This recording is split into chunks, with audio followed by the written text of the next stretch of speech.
Welcome back again to our CLE.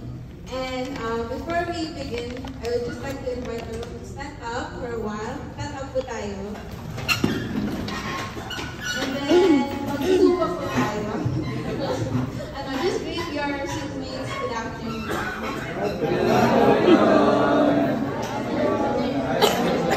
So, thank you po to everyone who are here today. So, hopefully all of you have attended our talk 5, which was about the Christian family. So just to recap about that talk 5 was about the Christian family. So what is God's plan for the family, and how can our families be a light in the darkness? And one of the things that is stuck with me in that talk is what Mother Teresa had said. If you want to change the world, go home and love your family. And so for this day, we're going to have talk 6. And our talk 6 is empowered by the Holy Spirit. And this will be given by a sister, a beautiful and inspiring sister. She has been in the community for 6 years. She joined in May 2019. She is a household leader and also a rock leader in our Kids for Christ ministry. So let's all welcome Sis Lorraine Ramirez. Thank you for that wonderful introduction, Sis Grace. Good afternoon po sa ating lahat.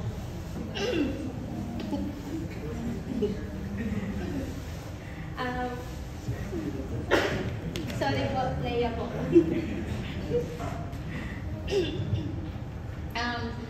Yun po, hindi ko malis yung ngiti sa mukha ko kasi marami po ako nakikita mga bagong mukha po ngayon. It means po marami po tayong participants, and thanks God na nakabot po tayo sa top 6.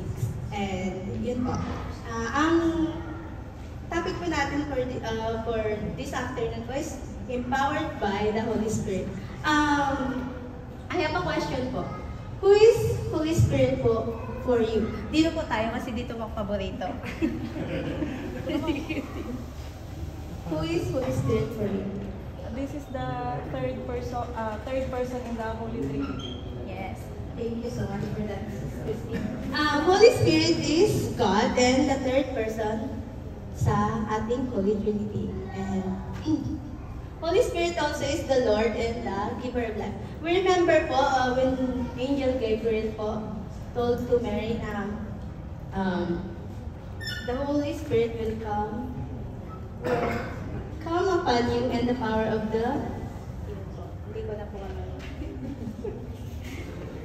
yun po. And hindi ko talaga.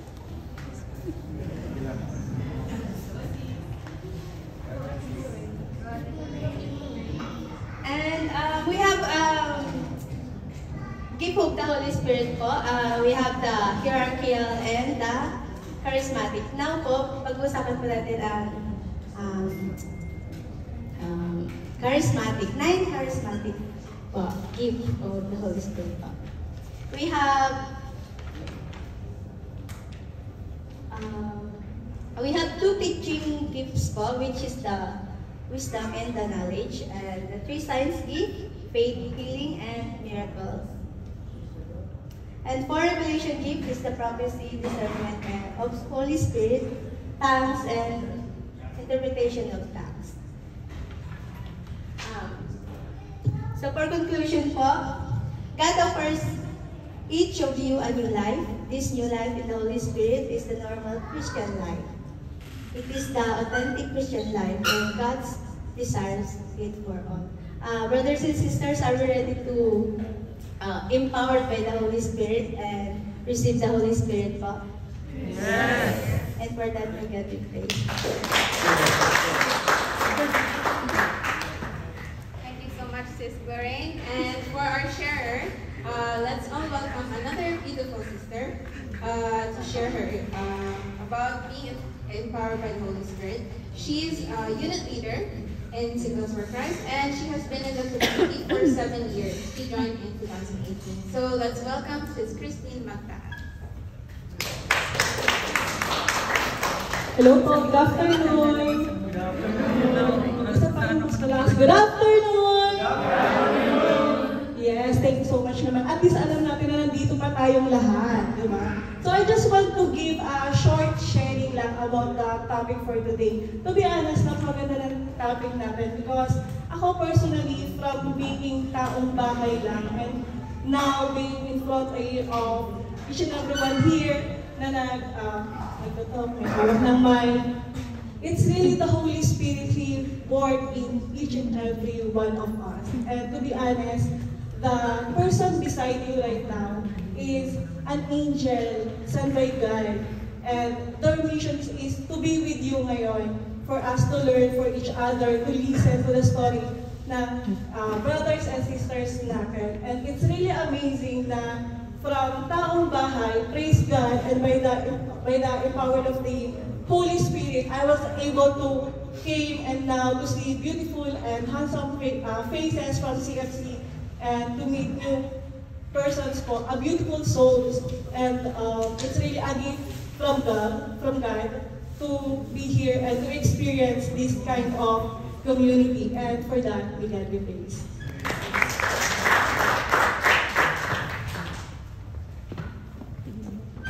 Ayun, thank you so much, Sis Gloria and Sis Christine, for those talk and for the wonderful sharing. So I know this talk is one of the most heavy talks sa buong CLP. Nakaiyak na ba ang lahat sa ating pray over? May mga nakatahan na ba? May kailangan pa ng tissue or tubig? Nandiyan po sa gilid yung ating mga service team. Feel free to approach them or else yung ating mga DGLs or ADGLs.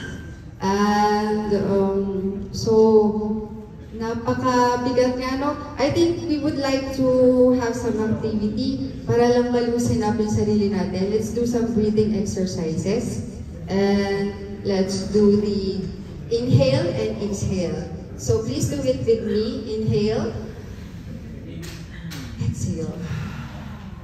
One more time. Inhale. Exhale. One more time. Inhale. Exhale. Kalmado na ba lahat? Ayun. Thank you so much everyone for coming again sa ating CLB, and we hope to see you next talk, same time, same place. It will be about living with the Spirit, and we would like to see you all again in our next talk. Thank you so much.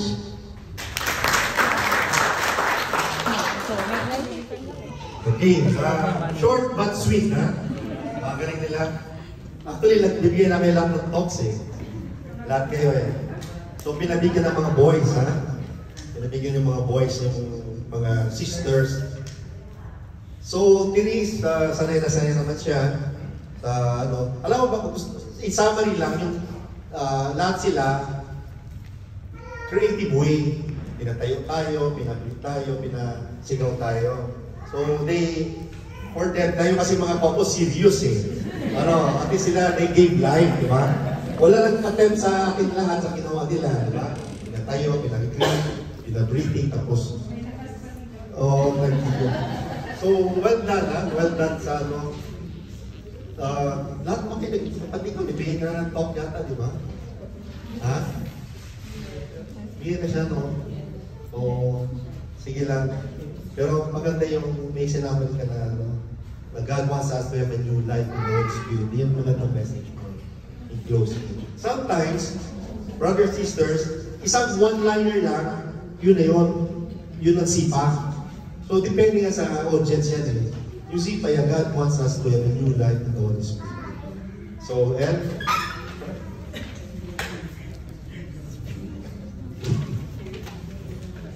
we'll call this Team Creative! Palakpakan sila! Denise, you're so good. You're better than your dad and your mom. You have a good start, good imagination, good interaction, good eye contact, good gesture. Sanay.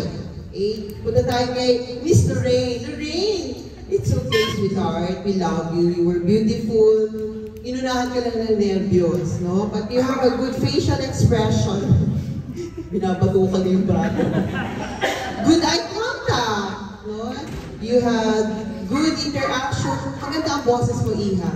No? Talagang sinamahan ka lang talaga ng nervyos. Yung handing of mic, of course, we are here to improve ourselves. When you are nervous, you really get to be talagang natatakot ka. So just tandaan mo lang yung handing of mic. Pag ginawa ko ng dalawa yan, it indicates na nervyos ka. Of course, yung address na rin natin kanina yan.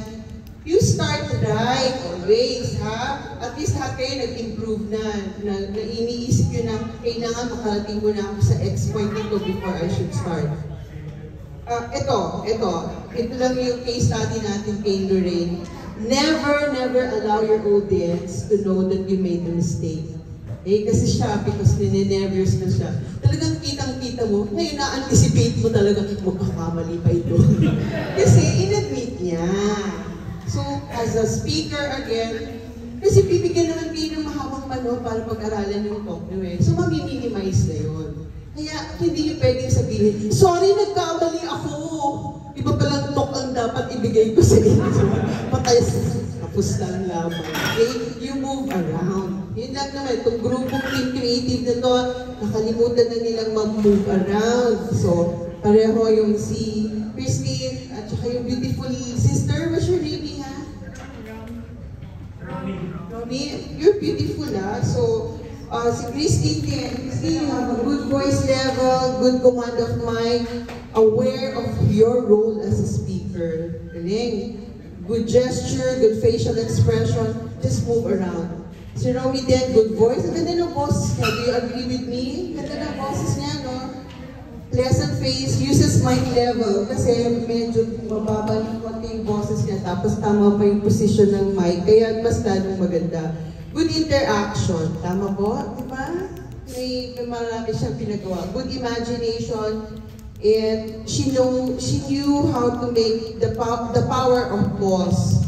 I guess maganda itong mga SFC. Hindi ko naman sinabi mga CFC, hindi. Na-challenge lang. Next, last group.